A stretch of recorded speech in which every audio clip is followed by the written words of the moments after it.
You know the story of Balaam, the false prophet that was hired by the Moabites to curse Israel.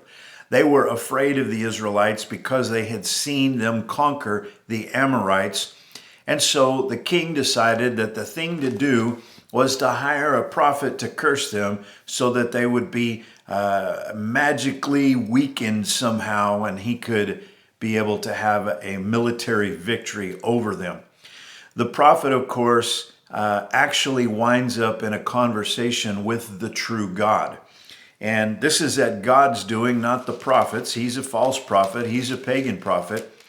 But God tells him, if the men call you, then go with them. And the prophet gets up on his own, goes with the men that are sent from the king of Moab. And the Lord places one of his angels in the way.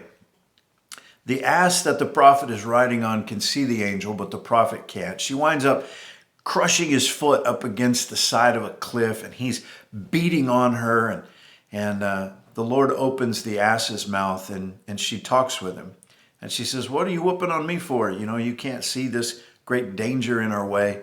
And it's at that point that God opens the prophet's eyes. Well, every time the Lord gives this prophet a prophecy, it's a true prophecy about his people Israel. And the king of Moab is so frustrated. Finally, he can't curse the people of Israel. So finally, he comes up with another plan. He says, well, if we can't curse them, here's what you can do. You can throw this pagan, false idol worshiping orgy, and you can invite them to come and participate in it. And if they do that, well, then that will make them curse themselves, and the Lord will punish them for what they've done. And so that's what they do. And anyway, Balaam winds up losing his life in the wars of Joshua, and he's just an example used throughout Scripture as a warning. 2 Peter chapter 2, verse 15. Speaking of false prophets, he says, which have forsaken the right way and are gone astray, following the way of Balaam, the son of Bosor, who loved the wages of unrighteousness. You know, the king of Moab offered Balaam great riches and prestige if he would do this. And verse 16 says, but was rebuked for his iniquity, the dumb ass speaking with man's voice forbade the madness of the prophet. Jude 11 talks about Balaam. Woe unto them, for they have gone in the way of Cain and run greedily after the error of Balaam for reward, and perished in the gainsaying of Korah. So Balaam wanted money. He wasn't concerned about right. He wasn't concerned about wrong. He just wanted money.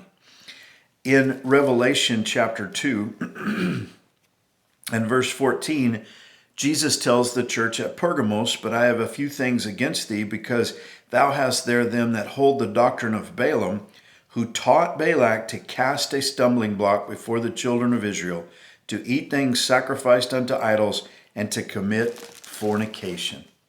And so Balaam is a picture throughout the scriptures of a false prophet and what his motivation is. And it's a lesson that we really need to learn. You really need to be able to recognize these things. Why was Balaam doing what he was doing? Well, because he wanted the money. He wanted the prestige. The king had offered him great riches if he would do this.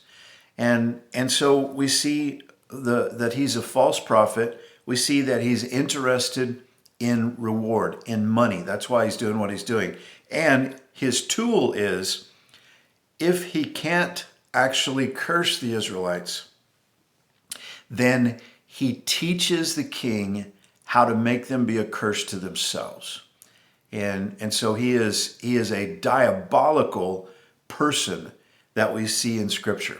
I just want to encourage you today, those who preach should be doing what they're doing not to get lots and lots of money for what they're doing. They should be doing it because it's the truth and because God has called them to tell people about Jesus. God bless you. Have a great day.